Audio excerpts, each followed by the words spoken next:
Recording is in progress. Good evening, y'all. This is Platoon. Hotel, evenings and weekends, Module 5, Week 12, Day 1.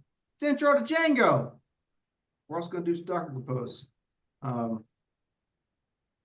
Mainly to run our database at this point, but we're going to be building out on Docker with everything we do. And Docker is going to be serving us quite well as we go to Django, as we try to monitor and manage, orchestrate even all of these different services. What we're going to be kind of dealing with today, using Docker Compose to simplify setup teardown of our containers. Learn to use virtual environments in Python.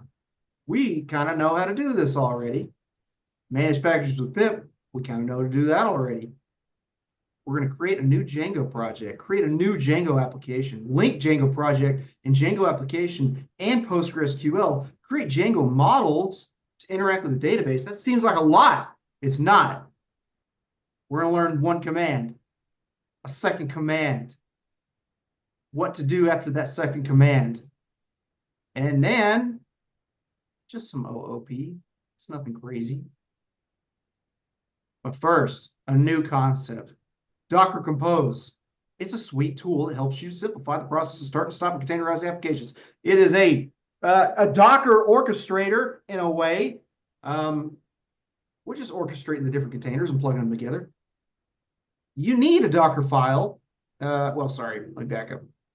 You can utilize Docker files with Docker Compose to start things up. However, the Docker Compose.yaml is going to be orchestrating these different services. Let me copy this and show you what I'm talking about. Actually, do I need to? We are going to do this down here, aren't I? Yeah, we'll wait. Let's just talk about it though.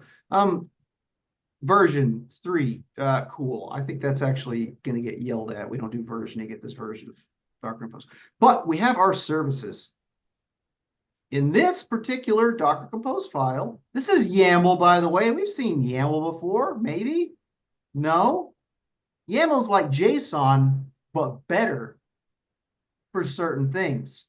JSON is brackets, bunch of quotes around it, It doesn't like spaces. It doesn't like trailing commas. It doesn't actually act like an object in a lot of ways. It can't be commented. It doesn't care about your spacing, your indentation. It can look like garbage. JSON's great for content if we're sending a bunch of text. But if you're doing configuration, by God, I catch you configuring stuff with JSON, I'm going to smack you. We use YAML. Look how easy this is to read. Services.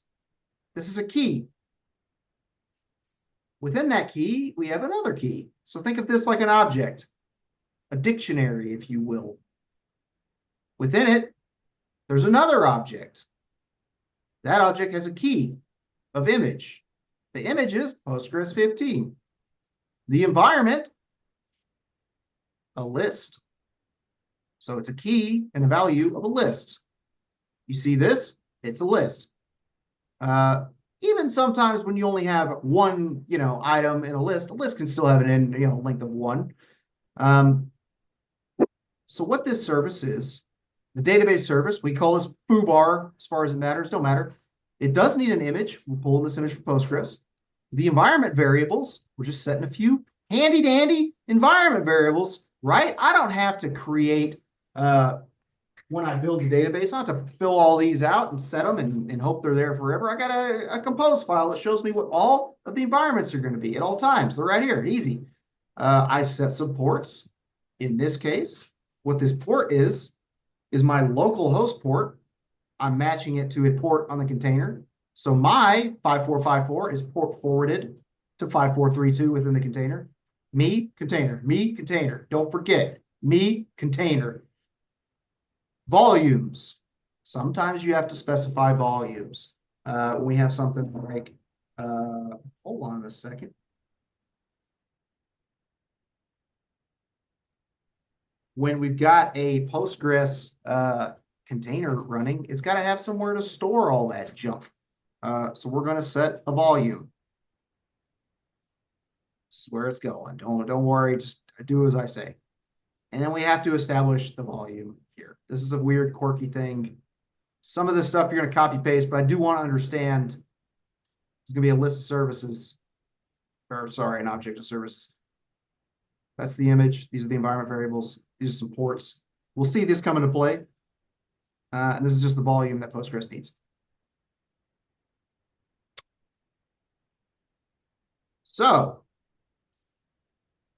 how do we spin this up? Well, much like Docker run an image, instead we're just going to Docker compose up.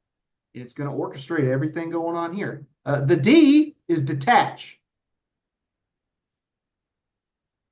We'll see it in action. Code, Docker, compose, YAML. This name is required. It has to be Docker compose.yaml, or else it's going to get mad. So to spin this up, do I have anything else? Docker PS, real quick. Oh, I do have something running. Let's kill that. Docker stop 4. Docker PS. Good. Docker compose up. Check it out. It's going and doing some junk.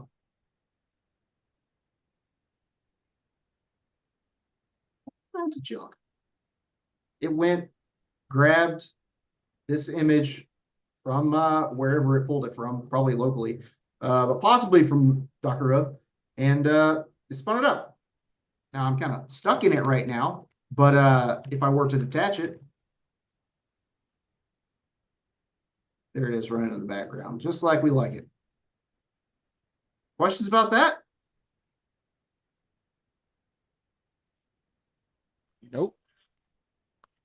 Lovely.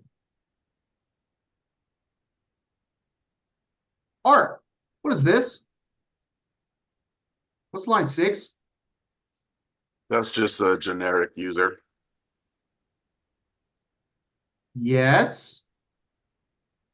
But what is this capitalized thing here?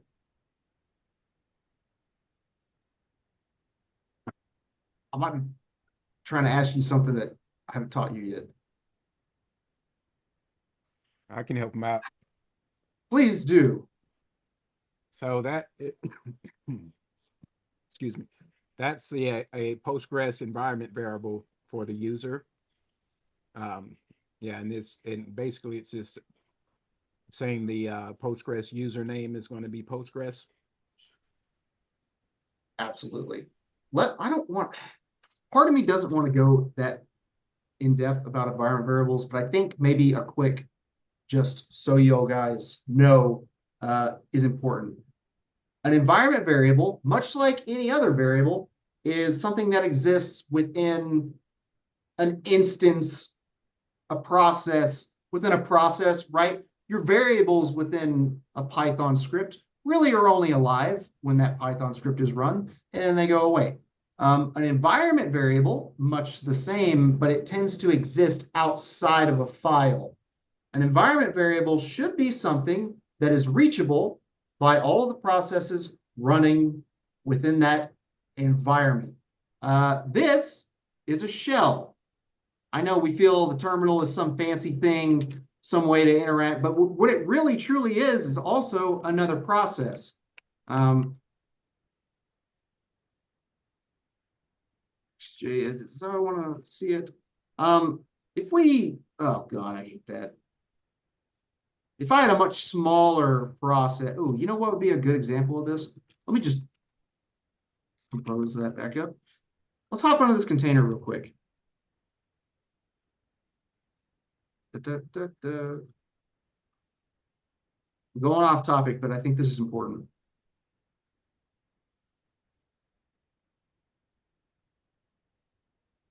Oh, PS isn't on here.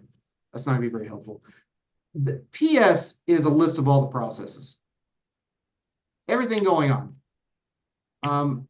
Including the command I just ran.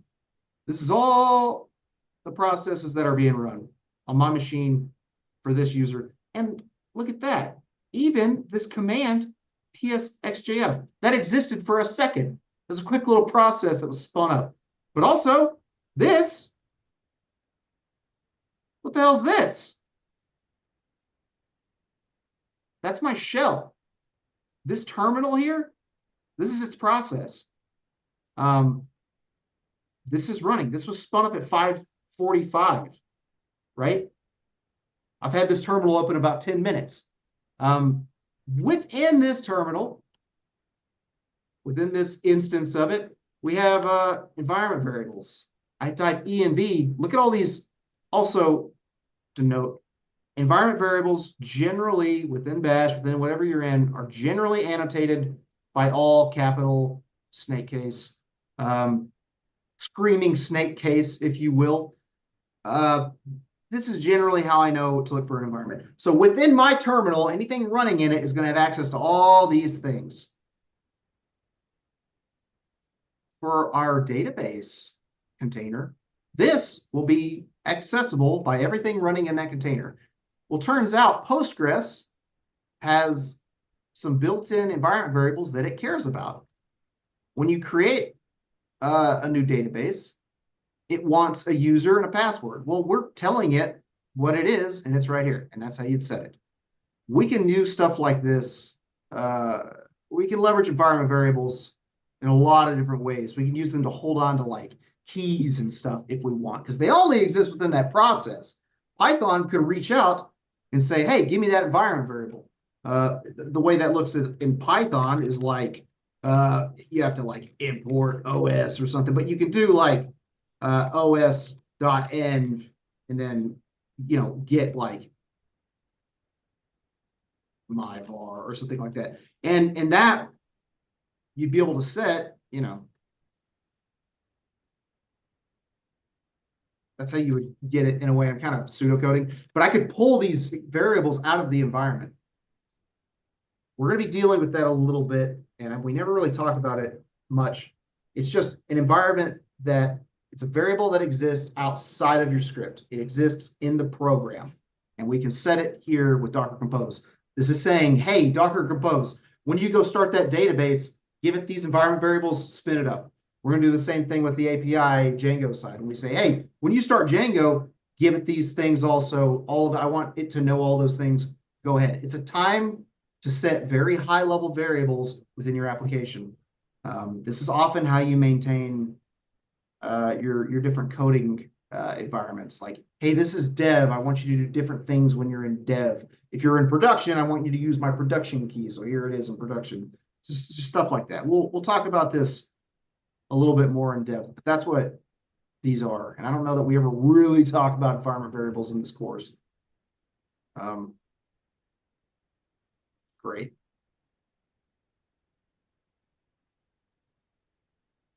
Nicole, what are these? Those are the ports. The left one is your port, and the right one, well, that's the Postgres port, so the one it's going to. All right, we're all paying attention.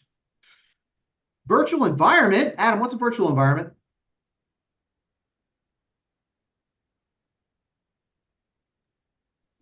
As I understand it, it's a place to develop programs where you can just install anything you need, so it's not on your computer and it's just in that one place. Almost 4.0 answer. What kind of programs? What kind of packages is actually the word I want you to use. I don't know what to call them, but I know one of them's the pip. Well, pip is close. What is pip related to? What does pip stand for? Yeah, beats me. Sorry. I don't know. I sometimes forget. What does pip stand for? Oh, no. In You Python. won. The Reddit Pip post installs underneath that was packages. good. This is so silly. Pip installs packages it's also referred to preferred installation program. Doesn't matter. It's Python. Virtual environments, Python. Python every time. Don't say anything else. Don't think it's doing something else for you. It doesn't manage anything else. It's only Python. If we are brew installing something, Venv doesn't care. If we're apt installing something, Venv doesn't care. It is only, I have this alias to run it all, but Python, create a module. I want it to be the virtual environment module, call it virtual environment. You can call this whatever you want. I like to keep it consistent, and then activate it. Now, once that's done, notice I'm within this virtual environment. How do I know? Well, my Python that I'm using right now, if I type the word Python, it's using the one that exists at users, Jordan West, source, code platoon, lectures, hotel, week 12, day 1, Venv. It's this one. That's the Python I'm using. That's the Python I'm installing too. How fresh is this Python? Very fresh. There's no packages in it. If I were to install requests and I pip freeze, well, now I got all this junk. This all has been added to that virtual environment. But this one here, and the only reason we do that is to keep it isolated from all the other Python that might be on our machine. This is important for doing projects. You should have a virtual environment that works that project. We don't commit this virtual environment. It's big. It's a waste of time. It's just a place to install packages to when we don't work on it. How? So I've got all these. Now I want to share my work. How can I tell you which packages I need you to install to work on my project? Docker. No. Docker is going to be higher level. We've got a virtual environment here, but again, I can't commit it. I want you to know what I'm using in my virtual environment. What's a way I can do that? Requirements.txt. Yeah, or anything you want to call it, but requirements.txt is the conventional way. Notice I just typed the word pip freeze. Hey, it's right there. That's all I need. I just need to write this output somewhere. What does this do? This greater than sign?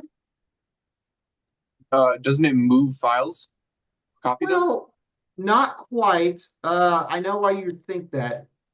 It is saying, hey, whatever the output of this is, feed it, write it to the next thing I do here. Doesn't have to be requirements.txt. It could be foobar dot poop if you wanted. It's just a name. I create that. Guess what? I now have a file on my computer called foobar.poop. That includes everything that was output from that pip freeze. If I wanted to echo hello world and do this to foobar.poop, well, it overwrites that. If I wanted to not overwrite that, if I said, hey, just add that to the bottom, I can use 2. See that? Now there's 2 here. If I want to pip freeze, output, append, foobar.poop, look at that. It adds it to the bottom, doesn't delete anything else. That's all we're doing. We're just saying, hey, pip freeze, which says, what pip packages do I have installed on my Python? And we're saying, write that to requirements.txt. In my README, I better say, hey, pip install requirements.txt. Saying we have all that, right? Let's get rid of these because that's going to break stuff. Let me kill this.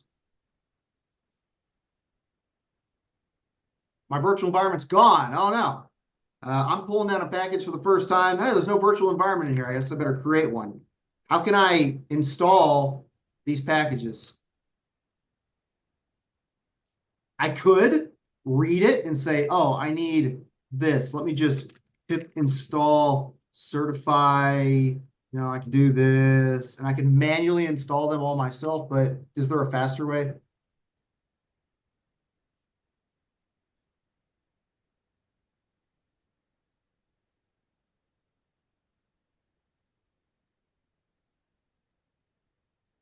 There sure is. We use -R. Pip install, read from this file. Look at that, install it all. How do I know? Yep, new virtual environment has everything I need. Doesn't have to be called requirements.txt. None of you better commit anything within my gosh darn org called foobar.poop, it better be requirements.txt every time. But it doesn't have to, right? I want you guys to know what we're doing here. Some of this is convention, some of this is just the way it works. We understand that if I want to get out of my environment, oh, did I mess that up?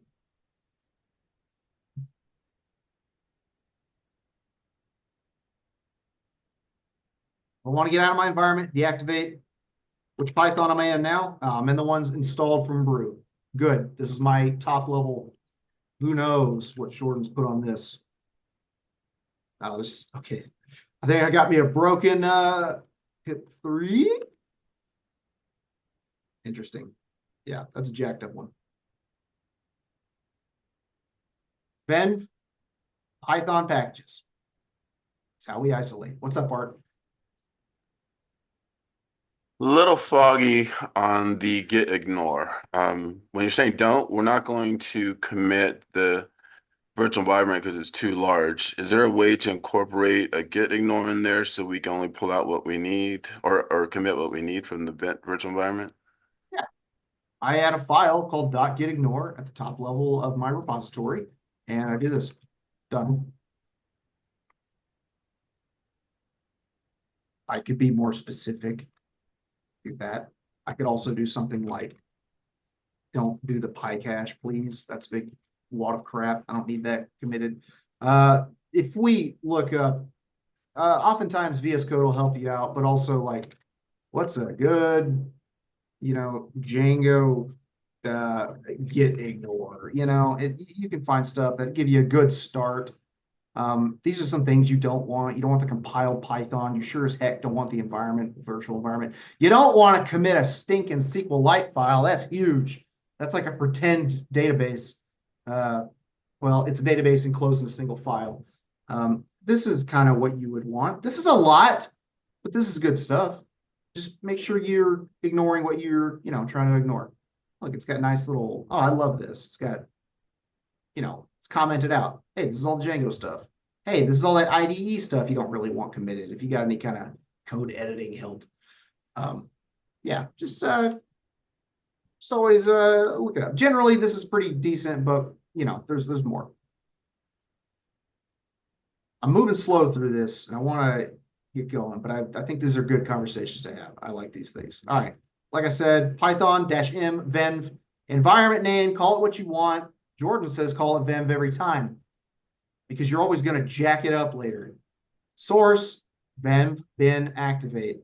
What does source mean? It means run and execute this file.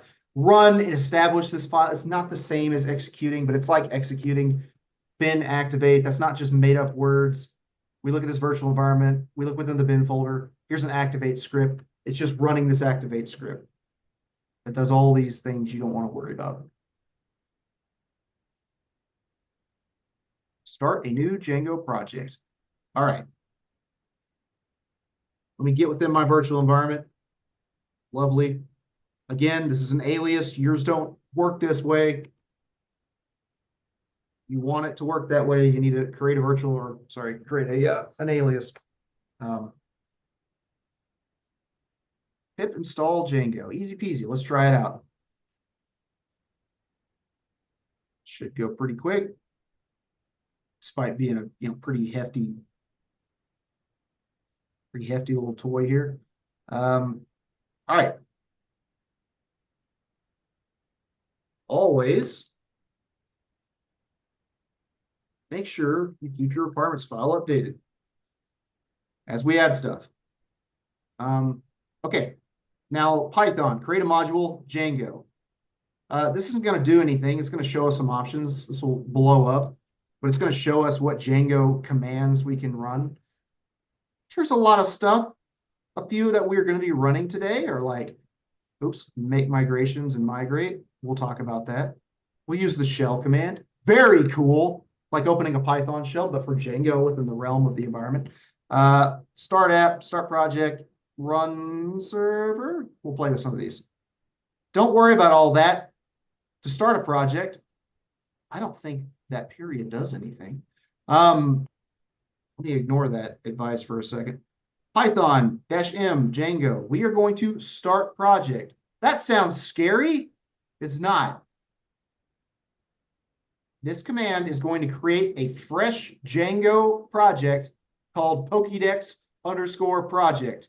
We could call it poop. We don't have to name it this, but this is a smart thing to call your project.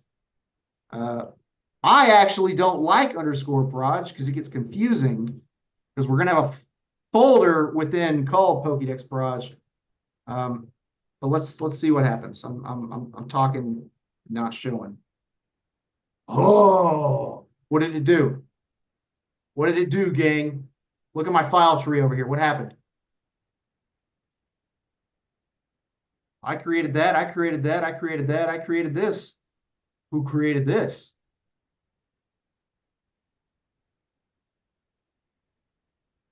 I did just now. And you see how _project. That's why Jordan doesn't like it when these things are named _project, because Python, or Django rather, creates this directory called Pokédex_project. It's fine.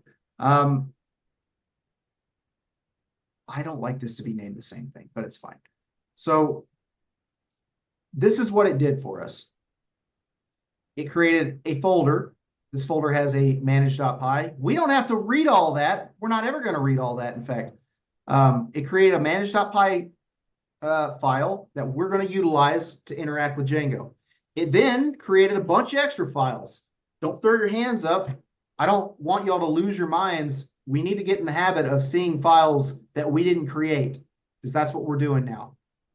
Some init.py file, don't worry about it. Some asgi.py, probably don't worry about that for now. Settings.py, we will be playing with this. urls.py, hey, it gave us a file. Look at this. Conventionally, it's got a place where our URLs are going to go. We don't have to add that. Later, if I want to add more URLs, maybe URL, we're not doing that today, but like, it gave us a file for where the URLs go. And then WSGI, I ain't gonna worry about it. Settings and urls.py. That's what I want you thinking about today and going forward. Just these two files, and manage.py is what we're going to utilize to interact with this application. So Django is a project. Within that project, there are apps. This is a way to kind of stand up microservices. You have the main project, and within it, we have applications. If I were to build a Pokemon application, I might have an app that is just for the Pokemon. And I might have an app that runs the Pokédex. And I might have an app that handles all the user data. You can split up any way you want, but break your project out into smaller pieces. It'll make more sense as we go along. For now, and truly all you need is one app within your Django project. You don't have to have more. We can just build one big app. That's fine. The way we're going to utilize that, remember I said manage.py is how we interact with our Django project. Python, manage.py, start app, Pokemon app. Watch my file tree over here. Uh-oh, I'm at the wrong level. Why did that fail? Anyone know why that command failed?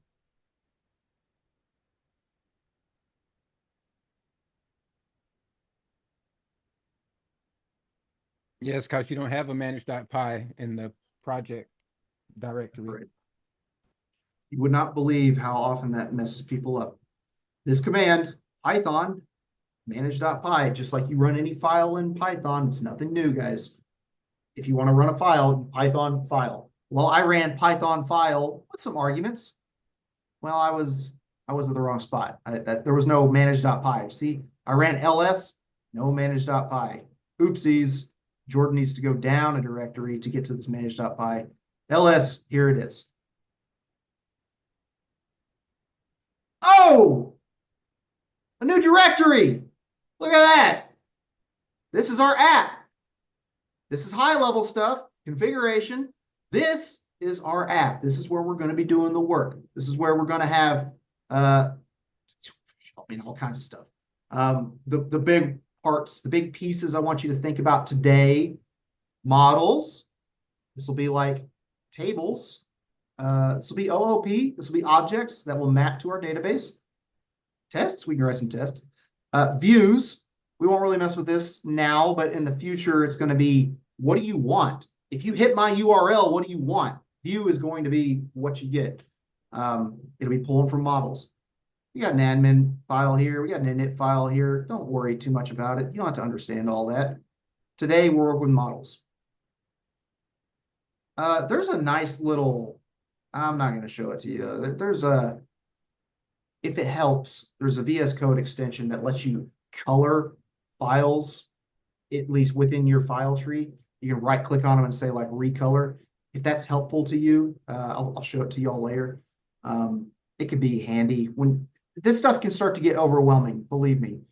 Not to me, because I know Django like the back of my hand, but to y'all, this can get a little much. But I want you to understand, within Django, none of this other crap really matters to us right now. All Django is this directory.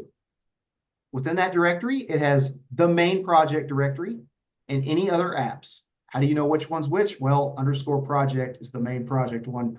Underscore app is all the little apps. High level, lower level stuff. Admin kind of stuff.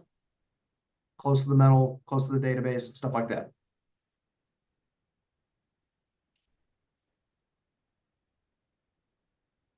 Now, one thing Django doesn't do, frustratingly, which I kind of wish it did, but I think I understand why it doesn't, is when I add this app to within my Django project, it's not really connected yet. To connect it is very simple. Within our main Pokédex project, the project, not the app, we go to settings. Big ol' automatically generated file, and by big, I mean not that big, it's 100 lines, y'all. There is some stuff. It's all configuration. Oh, this ain't important. We can get rid of that if you want. It's got a lot of comments in here. You can read it if you want, but I'm not gonna. Yeah, I think it gets in the way. A lot of quick start help, a lot of extra comments, you know, like, great, do you want to learn more about Django? Here we go. Some explanations for some things, some application definitions. We shrink all this stuff up, though. It's just helping us out. We don't need it all. Oh, what are these? Those look like environment variables. You can set them here if you want. We only have 80 something lines. Right? There's really not that much going on here. Leave this alone. Leave this alone. We'll mess with this later. Leave this alone for now. Installed apps. I want to add that app that I just added, which was called what? Pokemon app. Leave a trailing comma. You're good. If we want to add some middleware, it goes here. I don't think we're going to mess with templates too much. Database info we will play with. But there, Pokemon app right there. Looks good to me. Add it to install apps. At this point, I mean, probably before we added that app, we've got a running Django project. Seems like a lot of hoopla, Jordan. Seems like we're really, really far away from being able to do anything. Wrong! It's already running. Django's up. Django's serving. Here it is. This is my local host. It's feeding me stuff right now. Right now, it's just, you know, boring junk. But I, no shit, have an app running on my application or my machine, right? What's up, Art? You know, we were talking about your ports being the 5444 and goes into 5432. I didn't see anything about 8,000 in there. So I'm not making that connection. Like, how come we're not using like the local host like 5432? Because that is for the database. That was just Docker Compose standing up a database. We are not running this in a container. I'm running this locally right now. Right now I am. We're going to get a few days down the road. We'll be spinning this up in a Docker container. Right now, this is just local. And Django maps to port 8,000. unless we tell it otherwise. This is just Django. We're not even hitting a real database. In fact, I think I probably just created, yeah, look at that. I created a fake. SQLite 3 is a database in a file. It works a lot like Postgres. Why did it create this? Well, in settings.py, the default database is, hey, if you need a database, go ahead and create one. It does that for us. It doesn't want us to think about it. It says, yeah, go ahead and just give them a database. Give them a free, crappy database in case they need it. Django does that for us. So let's plug our database in. Quite simple. Let's, did anything change? I think this is exact same line of text. Yes, same bit. We got a Docker Compose file here. We're going to run a database service, stand up a Postgres, give it this environment variables, map its port, map our port, our localhost port 5454 to its 5432. Why 5432? I don't know. Go look at the Postgres image. That's just what it's supposed to be. It's got docs for that. And then what we're going to do, so this SQLite, no, let me kill this. I don't really want that. I don't want that SQLite file. I want my own database. I want something that I stood up. So within settings.py, let me paste this over, but I'm going to show you. Also, there's going to be some Django stuff, which is do as I do. Please do as I do. Don't get squirrely with it. 9 times out of 10, and why I kind of like Django, is you'll come to me with problems, and I say, what did you do? And you said, exactly like you did. And the answer is always, no, you're a liar. What did you do? And it's stuff like this. I just pasted this. Do this for the rest of time. Use this exact layout. Make changes to it. So, databases. This is my default database. No longer the SQLite one. We're going to use Django, DB, backends, PostgreSQL. Do you want to remember all that? You don't have to. Just paste it. Remember that. Name, Pokédex database. We decided that. User, Postgres. Password, Postgres. Actually, these look kind of familiar. They line up to this. Django needs to know about it. Because this Docker Compose file spun it up, right? It made those environment variables, but that's only for this container. Django's not running in this container, so it doesn't know about these environment variables. So we're putting them in here. Port 5454, not 5432, my 5454. This is the port the host machine will be mapped to 5432 on the container, in case you forget. Let's spin it up. I'm not 100% certain I need that. I was thinking about this. Let's see what happens. Docker, compose, up, disconnect, please. Docker, PS, running. All right. So our container's up. Do I need this? I think I need this. I'm shocked that it doesn't come already added here, but it doesn't. So Python, pip install, upgrade pip, whatever, pip install, scopg library, binary. We're going to do it this way. Copy this, run it this way. What's this going to do? Let us ORM our way through this thing. Y'all remember scopg? You maybe remember some of its syntax. Forget it. We got our own syntax in Django. You don't have to think about that no more. Django is going to use its own ORM.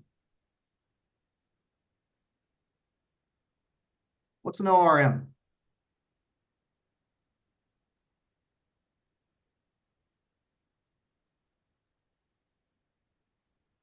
Object relational mapping or something like that. Object relational manager.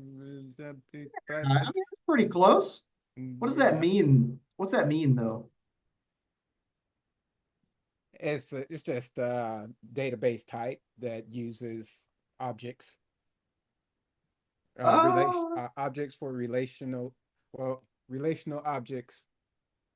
Yeah, something like that. I think you've got all of the right info in the wrong order. It Yeah, is I do that all the time. don't say database type. Database type would infer different types like MySQL and Postgres.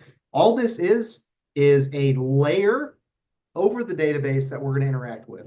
We're not doing SQL anymore. We're not saying, hey, select from star, get all this crap. We're building objects and we're relating those objects to the database. Okay. We've got that.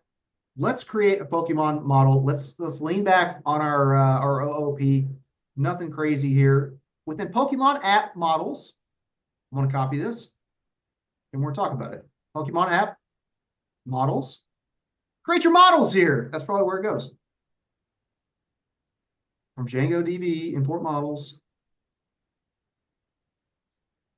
I'm going to create a class. I'm not, we don't need, I think we all know this stuff. Fine. I don't need all that. Here we go. We have a class called Pokemon. What is models.model? Leave it alone. We have a name, models, char field. We have a level, models, integer field.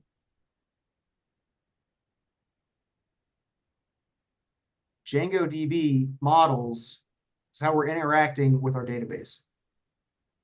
This might be throwing you off a little bit, but we know what a char field is, right? We know what an integer field is, right? This isn't new concepts.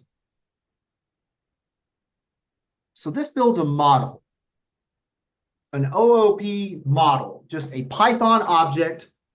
That's all it is. Who cares? Well, with Django, we can turn this into a stinking table. Ain't that nice? Ain't that better than create table Pokemon, insert, use these rows and all that? That's a pain in the butt. This is going to map to a table in Postgres. It's going to be way easier.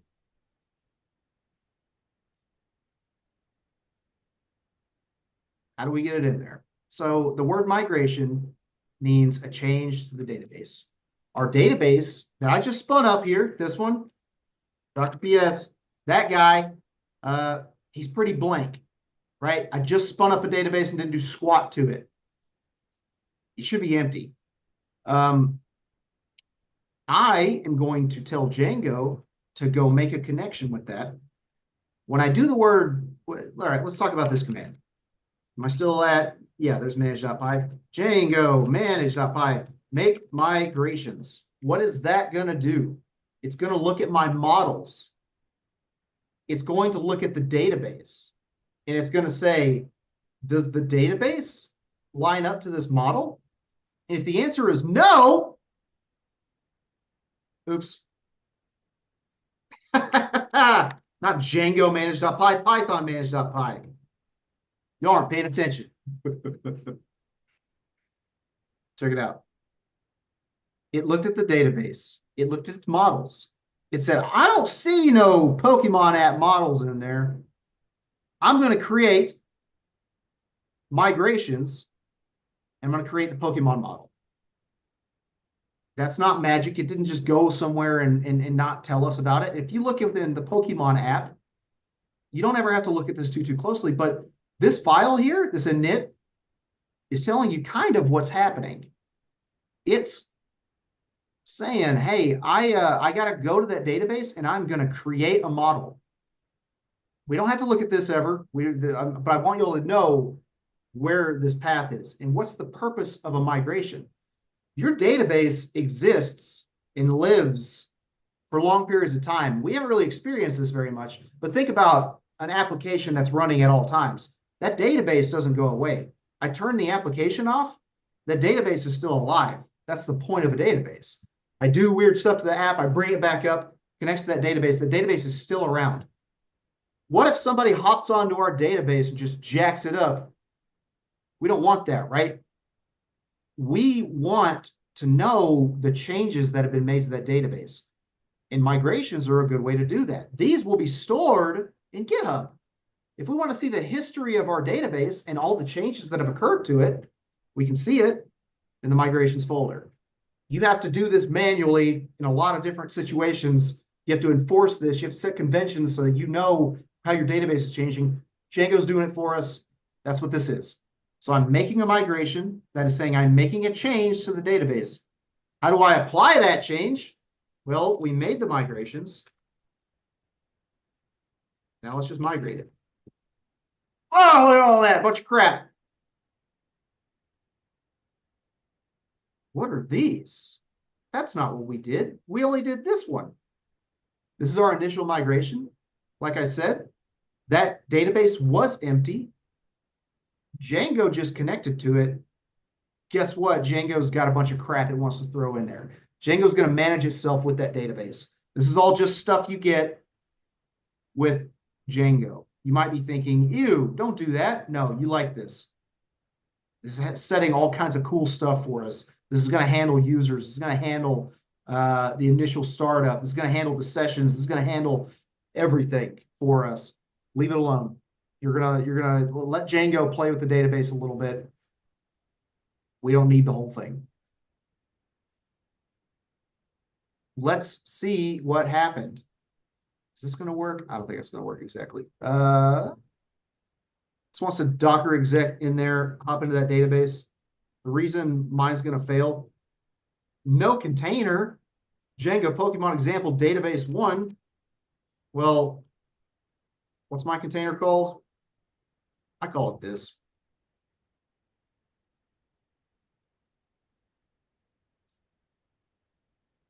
No, don't do that to me. In Ubuntu, you can use Vim in the terminal. Mac does not like it very much, unfortunately. Otherwise, I'll show you some real cool stuff. There we go. We're in. -D. We're on that container, that Postgres container that I stood up with Docker Compose. Check it out. These are all the tables that were created. And there's my Pokemon app, Pokemon. Why is it called Pokemon app, Pokemon? Well, within the Pokemon app, I've got some models, and here's one named Pokemon.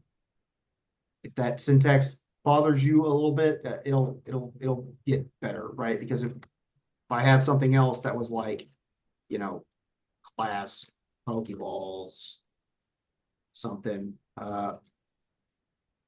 what I would expect to see in here would be Pokemon app Pokeball. Just different model. That's all it is. So don't freak out. All right, cool. I like it. Get out of there. Django console. Instead of hopping onto that container and interacting with the database as we have, we can use a shell. Like we've done with Python before, when you just type the word Python and get into a Python shell. Very cool. We're going to hop into a Django shell, which is very similar. It's almost the exact same thing.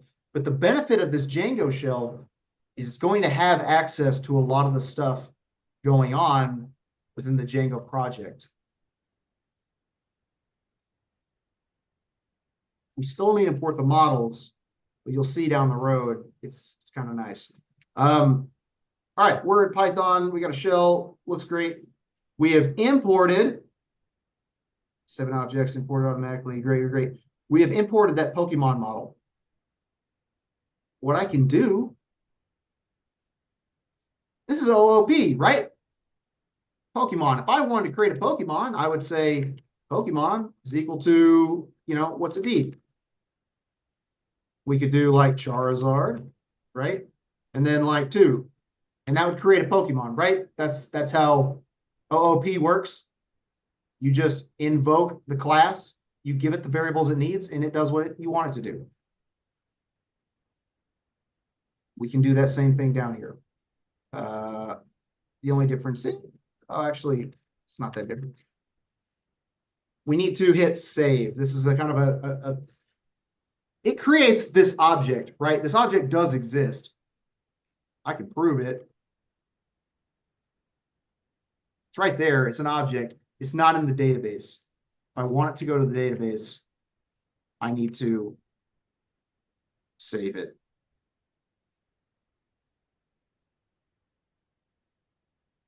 What did that do? It did this basically. You're already looking at SQL like your grandma's database interactions. No, this is lovely. This is Python. We already know this. We don't have to rely on this SQL anymore. We go back to Python. It's an ORM. If we were in SQL, Postgres, this would be what we use. If we were in MySQL, we'd have to adjust this. If we were in MongoDB, we'd have to make something else. Django don't care. Django is always going to insert it this exact same way.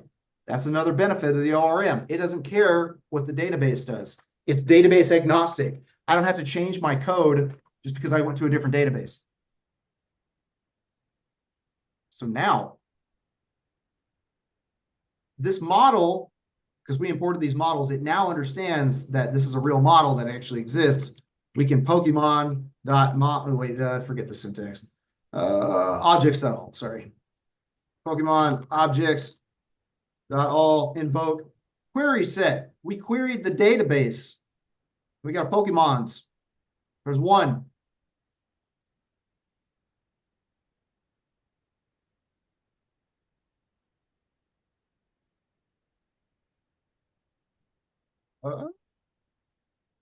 C.save.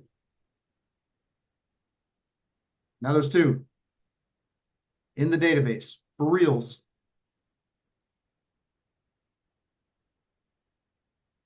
To verify that, let's get back in there at Docker container, because I know you'll think I'm lying to you. It really did put it in the database though. Oh, it's the fast way to get it done. Let's do this.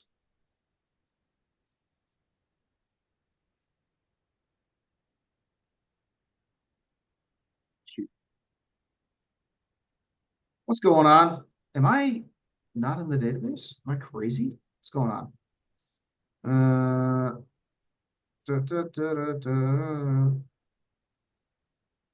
I know it's there. Oh, Pokédex DB doesn't exist, right? I want to see this. It's not like my syntax. What's wrong with my syntax? Select star from Pokemon app Pokemon. There it is. I don't know what's going on. These are in the database, and the shell allowed me to interact with it directly. It's not how we're going to do this going forward. We're going to just write it in code. I don't have to get into the shell to create things. We're going to let our routes handle that. We're going to let our views handle that. We're going to let our URLs help direct things and create things.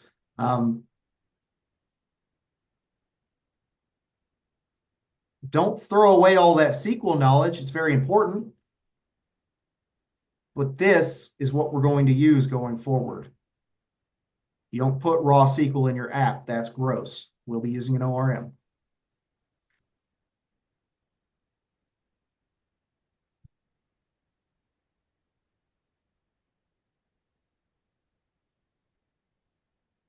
Questions?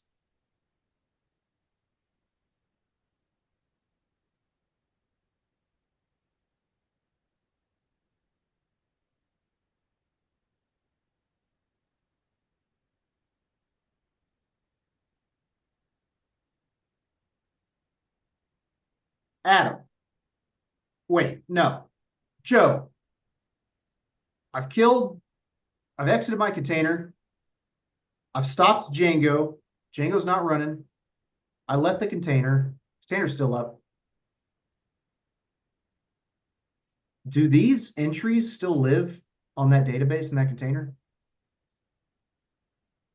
Yeah, because the database, like it always persists essentially. Right. As long as that container's up and running, which it is, that stuff's there. Just because Django's turned off, I don't have an easy way in there now.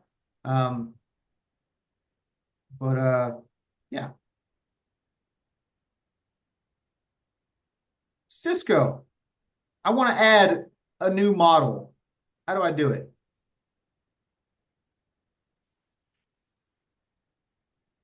or actually, that's a little bit more what I want to do. I want to add a new field in Pokemon. I don't know, what else does Pokemon have? Gender? Do they? Yeah, Pokemons have sex, right? How do I add that into this model?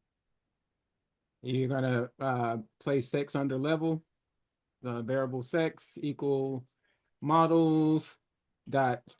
You do char field, I guess. Yeah, that's fine. Yeah, max length just 5 or something. I don't know. Yeah, that's fine, right? Yeah. It'll I think we need 6.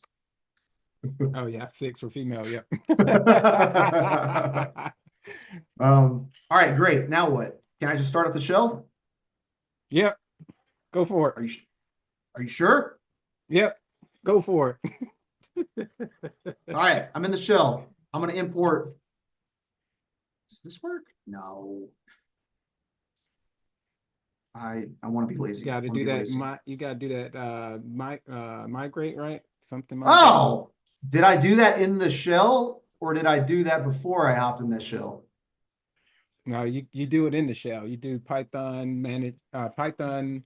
Wait a minute. Where is that? I do it in the shell, but I don't see manage.py in the shell.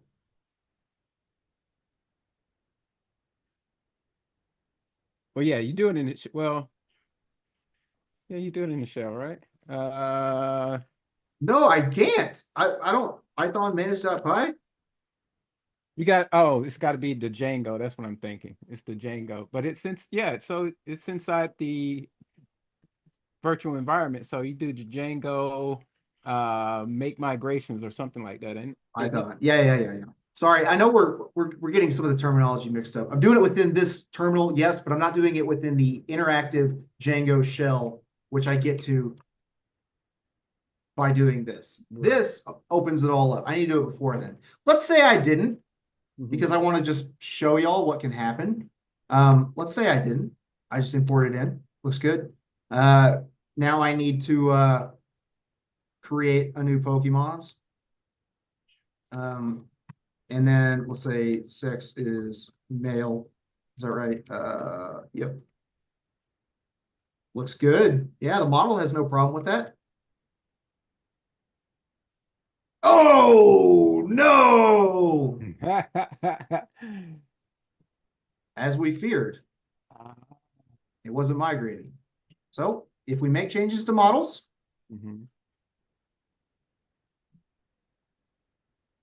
yeah, might make migrations. So this is something y'all will run into, and I just want to point out what this means. A lot of people see this and go, but everything is explained here. It is impossible to add a non-nullable field sex to Pokemon without specifying a default. It's because we already have Pikachu and Charizard in that database. Well, they don't have a sex. We didn't give them one. Now we're making a non-nullable field. Well, they need something. So quit and manually define a default value. So if I left, I could say, oh, by the way, most Pokemon are male, whatever you want to do. Or one, provide a one-off default now. Let's just, oh, did it get mad? Did I mess up? Did I do that wrong?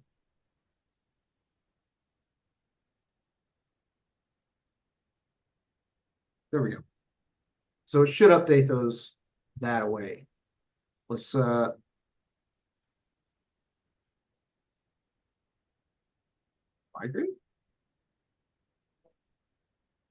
Is the migrations done?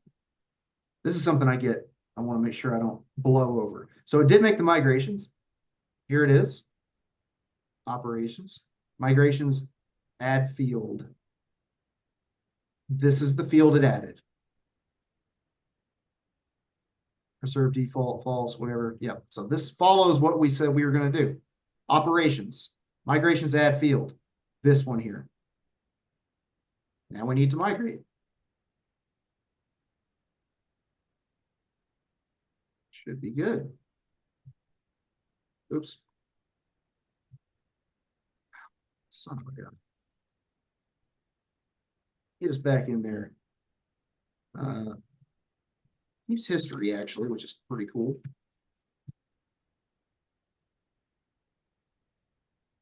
This might make it mad actually.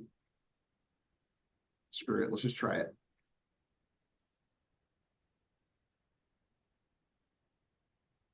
Pop out. Exec back in. Do the right one. There it is. Good job, Jordan. Good job, you.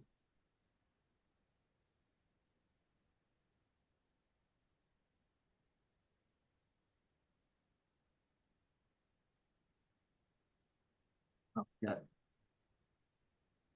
All right. I think that's enough to record. That is a long recording. Oopsie doopsie. I just love this stuff, guys.